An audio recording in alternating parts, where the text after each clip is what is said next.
Hello, everyone. Welcome to JXG Spotlight. We are having this discussion on the backdrop of a devastating catastrophe that all Sri Lankans faced during the past month. And we are in the phase of recovery.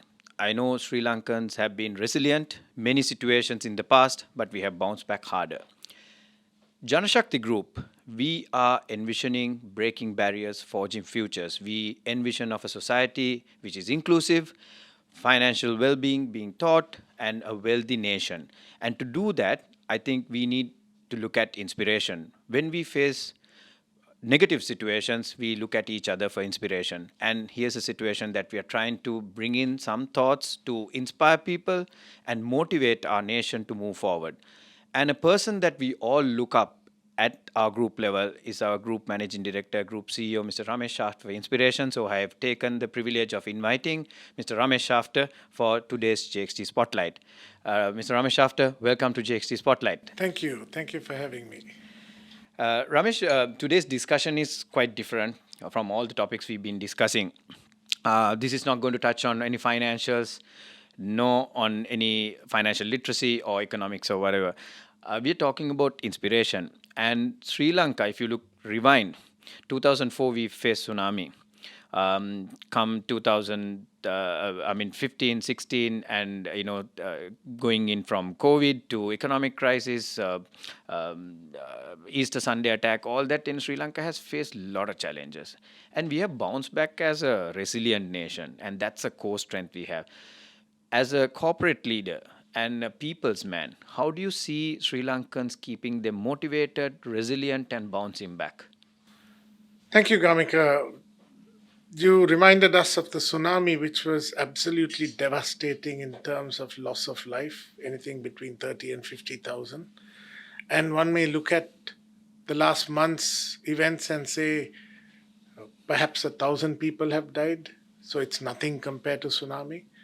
But in terms of geographical area affected, 22 districts have been marked as disaster zones. Yeah. And in terms of loss of life, it may not be as bad as tsunami, but in terms of loss of property, displacement of people, and the worst is yet to come, which is the loss of agricultural crops. Yeah. So the livelihoods of people are affected way more. In between, we've had other disasters, natural as well as man-made. We had in 2016 the worst flood up to that time. Yeah. We've overtaken that this time. And then, as if that was not enough, you had the Easter blast in 2019. Yeah. Major setback to the economy because tourism just disappeared. Then in 2020 came COVID. Yeah. Lockdowns and all of that, which is now almost like in the distant past. Yeah.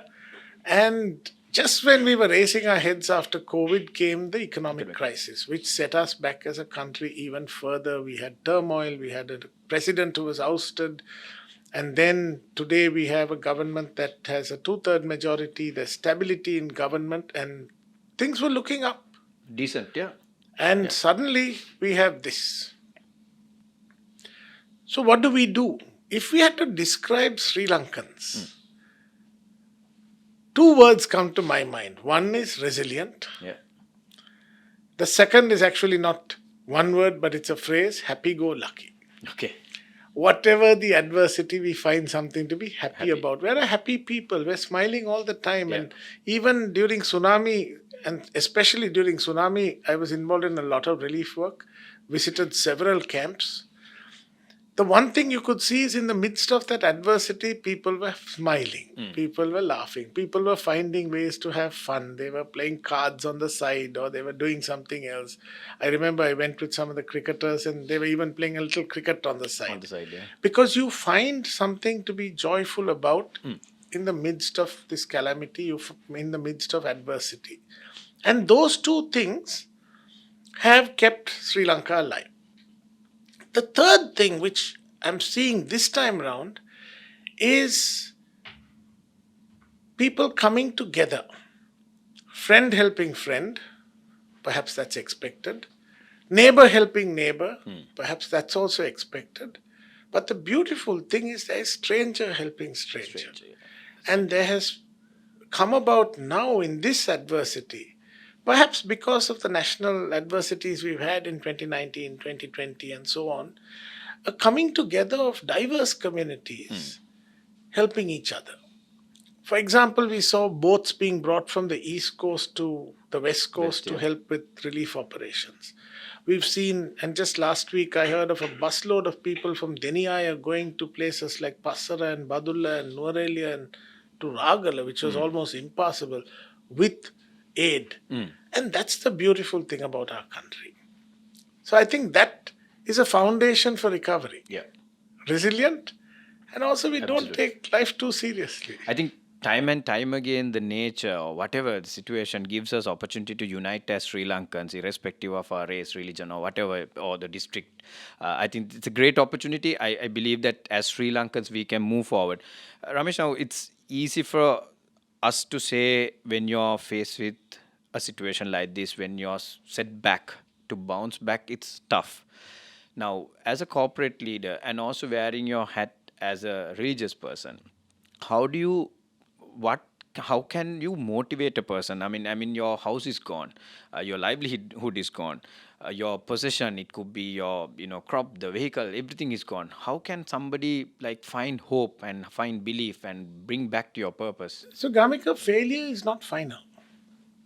That's the first thing we must realize. And all of us, whether we were affected by this calamity or not, have faced failure in our lives. You fail an exam, you try harder, you You resit. reset, yeah. And it's so with life in general. You will face failures, but the thing is to pick yourself up and carry on. The state has announced various relief measures because sometimes you need a little leg up. Yeah. And if that comes from the government, great. If it comes from your friends, great. If it comes from the banking and financial institutions, even better. And it should come perhaps from employers, it should come from communities. And there's a whole lot of relief work being done right now by NGOs and others just to help people. But the needs will keep evolving. Yeah. So having food is one thing, getting clothing is another thing. Then you move into bedding and medication, and those are all emergency responses.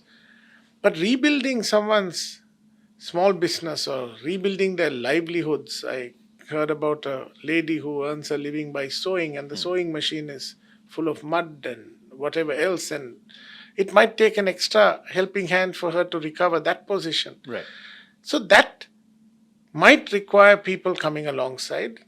And I think there is a burden, an obligation, which every citizen has. Not to say, thank God I was not affected. I live on a hill. Yeah. Hills don't flood. Yeah. And I could be quite happy thinking to myself, I was not affected. But it's not just me, myself, and I. There's an obligation on each of us as With citizens, society, as part of society, to reach out to the marginalized in society, especially at a time like this. The obligation is there at all times, but especially at a time like this. And I have seen in the last 2 weeks, I'm engaged in community work at different levels, geographically as well. And I have seen people coming to help people, strangers. That's the beauty That's of beauty, it. yeah. They're not doing it with an agenda. They're not doing it Absolutely. because they know somebody. They're just doing it because they know people are struggling. Just last week, a group of guys went to clean houses, and they saw at first hand just cleaning the house, what it entails with mud and debris inside, things destroyed. You empathize. Yeah.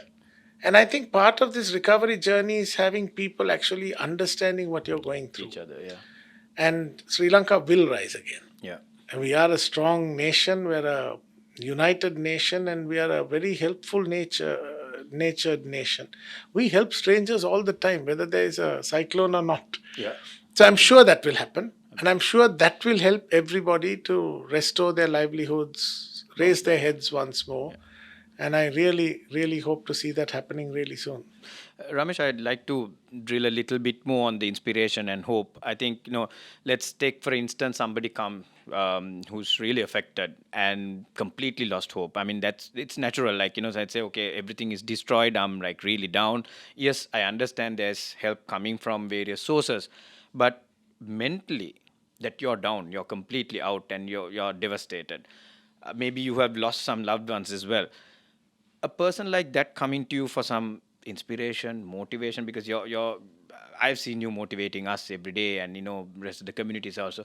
But what type of advice will you tell somebody of that nature? I mean, like, completely mentally out, I'm destroyed, and how do I come up?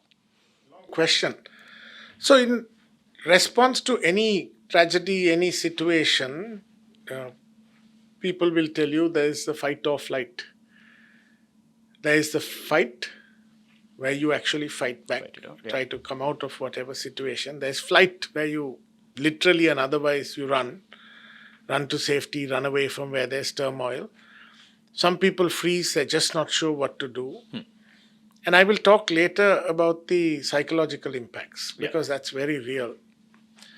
But my general advice to people is control the things that you can.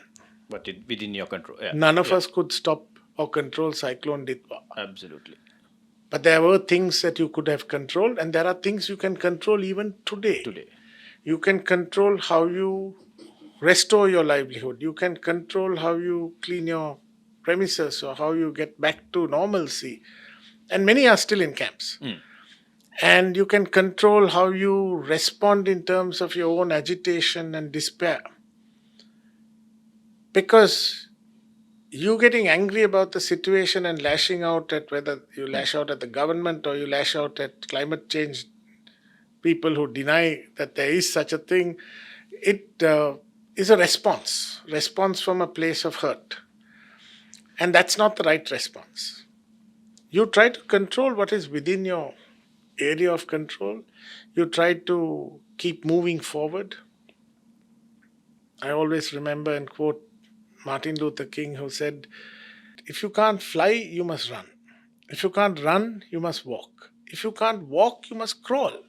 But always, always keep moving forward. And that must be our attitude at this time. Keep moving forward.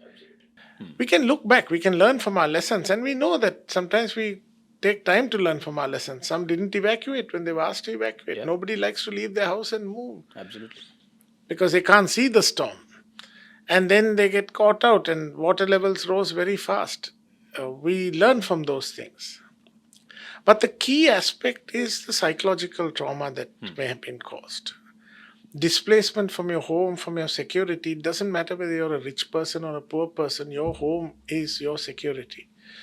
And when you have lost your home, even temporarily, it causes a lot of anxiety, mentally, stress. Yeah. My own sister is a counselor, and even before all of this, she dealt with a lot of people who face stress in different ways, anxiety in different ways. We use words like depression and such things. Unlike someone who's got a bleeding arm or a physical injury, the mental impacts are not seen by others, and sometimes people don't recognize it. They think, you're just making a big deal. But that is actually a far more dangerous position to be in, that position of despair. And so one thing that people can do is actually show that they care about the other person. That would help them to know that, okay, I'm not alone in this fight. And that helps them. There's professional help. There are organizations, volunteer organizations and others that actually do engage with people like this. As with any tragedy, any trauma, there's counseling. They need to speak it out, what they've experienced, if they had to run, if they've had to sleep on the floor somewhere, if they've not had 3 days of food. All of those take its toll. Yeah. And part of that fight is where they're helped to fight, where others come alongside them to help them to rise up. You fall down, yes, you can get up, but an old person falls down physically, they need someone to give a hand. It's the same thing. Absolutely. A helping hand is sometimes absolutely essential, and after that, the person's fine. Absolutely. So we need to understand that some people don't show the signs of the impact. And that's actually more dangerous because mental health is something that we've spoken about before, and mental health is something that's now being discussed a little more openly. Previously, it was a stigma. It's a stigma, taboo. And we need to understand, even people who are in the front lines working with the affected, because they feel empathetic in their heart and because they feel your pain, they themselves need to be careful Yeah. because you can feel that and you take on in your heart and mind the burden. Absolutely. One of the great things about Sri Lanka is a very spiritual nation. I say that we have multiple religions, but generally we are a spiritual nation. And that definitely helps in times like these. Absolutely. Because that spiritual connection helps people to find hope, find strength, and most importantly, find peace in the midst of all this All the turmoil chaos, that's yeah. going on. And so I think we will survive. Thank you, Ramesh. I think that really nailed it, and the answer that most of our people will be looking at is that hope, being spiritual, helping each other. I think if you sum up or like try to summarize the damage, I think earlier it was said that $6 billion, but today I heard from Ministry of Finance saying that the assessment will take longer, but the infrastructure also comes in. This impact will have on economical, social, as well as political, overall, I think the impact will be little longer. So how does a corporate respond to this situation? I know that some of the corporates, stepped up immediately to on relief work, even at JXG, that we are having multiple initiatives being done. Mid to long term, how should a corporate respond to a situation like this? So, I come from an insurance background. We used to be in general insurance. And in general insurance, there's a term called consequential loss. So, you have a fire in a factory, there's a physical loss. And then what they refer to as consequential loss is the loss arising from this first loss. Okay. So your factory is no longer there, so you can't produce what you would have produced, you can't sell what you can sell, and therefore you're losing the next 2 years' profit or 15 months' profit or whatever the recovery time. Yeah. And so it is with this. People are talking about infrastructure damage, they're talking about damages to bridges, roads, houses, whatever. The consequential loss, and I listened to the Prime Minister speaking at the Sri Lanka Economic Summit recently, and she was saying, we're just entering the Maha season, and seed was already in the ground. Now, with the flooding of some estimated 110,000 hectares of land, paddy land, that paddy is lost. So you say, Ramesh, what's a big problem? Now you just plant again. You lost 3 weeks, lost a month. You don't have seed. Yeah. It's washed off. Problem one. Yeah. There's going to be shortages of food, Right, perhaps. You're going to have to import. You're already talking about importing frozen vegetables, and then you have landslide areas, logistical issues. So the consequential loss has not been quantified until you know your actual loss. And I have details of actual agricultural lands affected in different ways. The consequential loss is left to be seen and will be felt. So certainly those losses will be there. But as a corporate, what can we do? We are businesses, we are not charities. But we have an obligation to society. We are in this country, and we, if I speak as JXG, we believe that we have a role to partner with the nation in whatever is going on. We partnered with hospitals during COVID. Yep. We should do what we can. We have a network.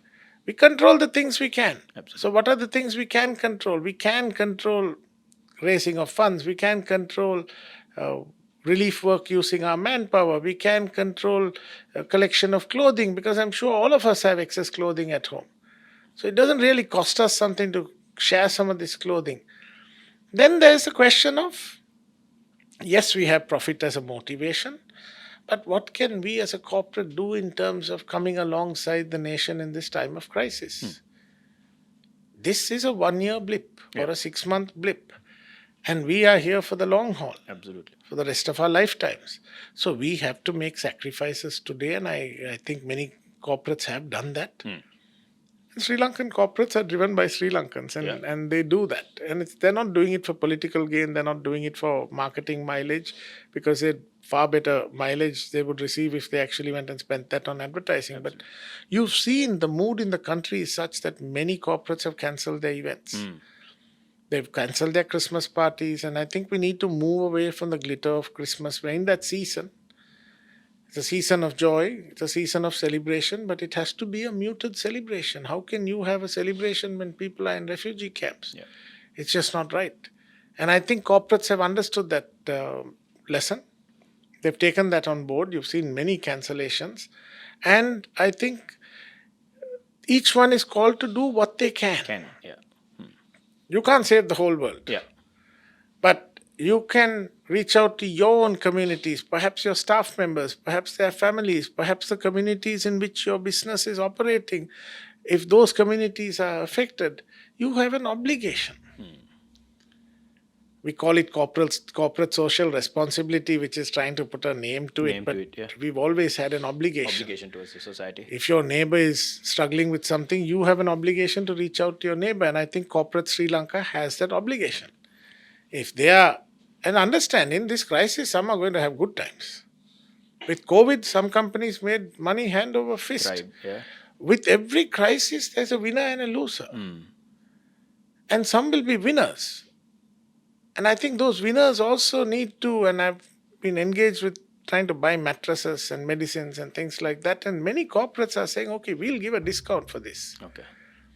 Never mind our profit, we'll take a cut as well. That, I think, is the attitude. Absolutely. So that everyone survives today, everyone begins to recover today, and then tomorrow, when everyone's thriving, everyone wins. Ramesh, it's actually, you brought a nice point which I want to actually question you and get your point of view. Now, there are two schools of thought. You mentioned saying that, yes, we cannot have a Christmas that we planned for. We are running into the season, there have a lot of events being cancelled, etc. On the other side, there are so many other livelihoods dependent on Christmas. For example, event planners, musicians, entertainers, decorations, to whatever. There are so many livelihoods around it. These cancellations will also affect some of those communities. So how do you take a balance, and what's your point of view? I mean, some say life has to move on, things has to happen. We shouldn't cancel a lot of stuff so that economy has to move in. These activities need to happen. What's your point of view on that? Quite frankly, those who are going to be missing out, and yes, cancellations do affect hotels, it will affect musicians, it will affect entertainers, it will affect event managers. Yes, it will affect them. But the flip side is that is going to someone who's completely down. You can take a cut in income and survive. I can take a cut in income and survive. They have no income. They have nothing. Yeah. And if this is reallocation of that resource, don't forget GDP, whether I spend it in a 5-star hotel or spend it on charity, it's all accounted for GDP. So there is no loss of GDP there. Right. Yes, some communities, some people will get affected because of all these cancellations. But it is necessary. It's a redirection of resource to people who are starving. How is it morally right for you to enjoy a 20,000 a plate Christmas party when people don't have a 200 rupee lunch packet to eat? It's morally wrong. Yeah. And I think that is the mood that everyone has sensed and everyone has caught that. Yeah. So you don't see celebrations on social media and stuff like that. Yes, life goes on. Yes, we will have your staff meeting. You may have a little muted celebration. And I use the word muted. Yeah. You won't do it in the grand style that you would when everything's hunky-dory. You would do it in a way that you mark the occasion. Yeah. I would celebrate Christmas, but I would do it in a muted manner. Yeah. And next year, if things are back to normal, then I would do it in the normal manner. Yeah. I think that's a responsibility, because it's like during the power cut, I had a generator and I had diesel. But I didn't run the generator. Why? Because I did not think it was morally right. Just because I have a generator and diesel to be running it when my neighbors are suffering. Yeah. It's like in your face. Absolutely. And that, I think, we have a responsibility. That's a moral obligation. If your wedding was scheduled for next week, Kamika, you would go ahead with it. I'm not saying cancel your wedding. Absolutely. But you may downsize it. You may downplay it. So people I know have cancelled even their holidays to donate the proceeds. It's a reallocation of resources. You miss a Christmas party this year, it's not the end of your life. Yeah, exactly. So I think sacrifices need to be made, and sacrifices being made for the right reasons. And I think you will find that when this is put to people, staff members, I know that even within our own group, we cancelled 2 or 3 events, and it was put to the staff readily. Yeah. Because they want to do their part as well. And this is one way they feel, okay, I'm also making a sacrifice to help someone. On behalf of you. I think it's a national effort to help national recovery. Absolutely. And I think we must stop thinking of me, myself, and I, my More little larger, pleasures, yeah, and look at the bigger bigger picture. picture. Nice, Ramesh. Ramesh, I'll move into the business side of it and specifically looking from the group point of view. I'm sure, when we do strategic planning, we do scenario planning. I'm sure that this type of a catastrophe was not predicted. Yes, there is provision kept for any adversity. How does the business trajectory change based on the current situation? Because I know business has to move on, but business strategy may not be as usual. What's your view on that? Absolutely right. But I must say the 11 months of this year were far better than expected in every aspect, every measure. It was the recovery that Sri Lanka experienced was better than expected. And Bouncing yes, back. after the cyclone, the share market went down 10%, but the share market had gone up way more than, in fact, the share market had hit the levels expected for 2026 end. All right. So everyone was happy. Now it's down about 10%. Everyone gets unhappy, but the reality is you're still Still off better off. than Yeah. what you expected when you went into the stock market and business in general. Yeah. There was a major recovery in the economy which could be seen. Interest rates have still been at low levels, 8% or below that, and borrowing rates are good. There are some aid measures coming in just so that you keep that ticking. Yeah. And do I think that people have to change their strategy? Yes, if it is a strategy that involves products or services or geographical areas that are affected. But if you look at a national level, and we're doing budgets now because it's December and we're looking at it, the feedback is we don't have to tweak it very much. Okay. We are still optimistic that the growth trajectory of Sri Lanka will continue, Okay. that there will be improvement. Yes, there is loss to the economy, but we will recover from that. All the indicators are such. Yes, you may have inflation spiking a little bit. Also, bear in mind that our economy is affected by international events as much as by national events. And internationally, things like the price of oil affects us very substantially. Heavily, The tourism industry is affected at this moment, but there's a lot of promotions going saying Yeah. Sri Lanka is open for yeah. business. Open for business. Yeah. And I'm very hopeful that people will not cancel. I think the first 4 days itself recorded some record number of tourists coming in already. Perhaps. Yeah. Yes, there are some parts like Norelia and Kandy which are not in the best of health to go to, but other parts are recovering and restoring their business very fast. There are campaigns saying do not cancel. Yeah. You can say help us by. The party continues in a sense, but people who planned a holiday a year ago, Yeah. you really don't want them cancelling, and you want the hotels also. And especially South is not affected. South is very marginally affected Marginally by affected, this, yeah. and the weather is now back to normal. normal, Nice hot sun, and Yeah. beaches are back in order. Yes, I saw that some of the beach stretches need cleaning, but they will do that They very will do that, quickly. So we will bounce back on those sectors. Some sectors, as I said, will also profit from this calamity. Whether it is supermarket shelves are Yeah. empty, Empty. Yeah. sales are booming. Yeah. Look at the amount of sheets and mattresses and all of those, because when there is destruction on one side, there's Demand. increased production and Production. increased demand on the other side. So I think we will do okay. That's my own personal opinion. Yeah. Yes, certain segments, certain markets, certain sectors will be adversely affected.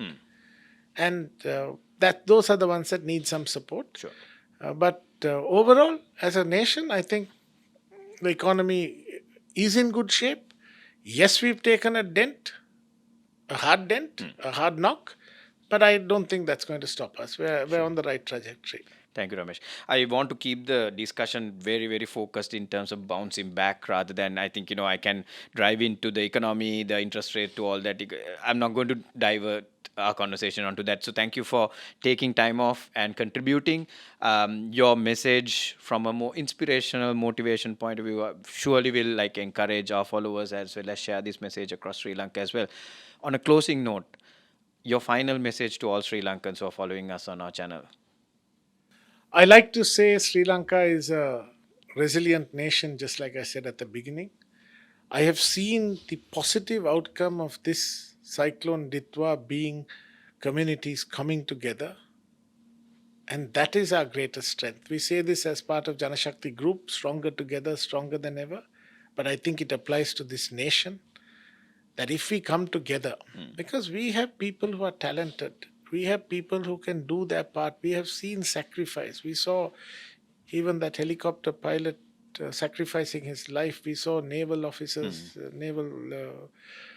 navy people trying to rescue people and losing their Losing lives. their We lives. see self-sacrifice, and if we learn from that, we'll be unstoppable. If we come together, because united we stand, divided we fall. And this has actually united us. And if we unite, truly unite, and work towards certain common goals, we will be unstoppable. We have a most beautiful country. We are blessed with resources. And more than anything, we're blessed with a resilient people Absolutely. who are joyful in the worst of times. And if they come together, they put aside their petty differences, which are sometimes engineered, those petty differences have kept us conflicting with each other. But when it comes to this, we can see no differences. Yeah.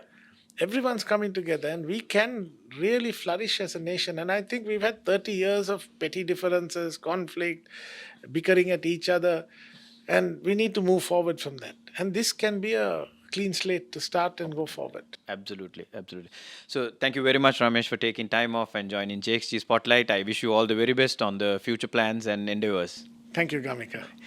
So, we come to a end of a very, very inspiring conversation. I think the key takeout for us, Sri Lankans have time and time again proven that we are resilient. And here is another moment for us to unite as Sri Lanka. We have seen evidence, communities helping each other. I think this moment in time, you need to stand by your friend, your neighbor, or even a stranger who needs help, whether it's physically or by giving rations or any other monetary support, or just being there as a friend to support each other.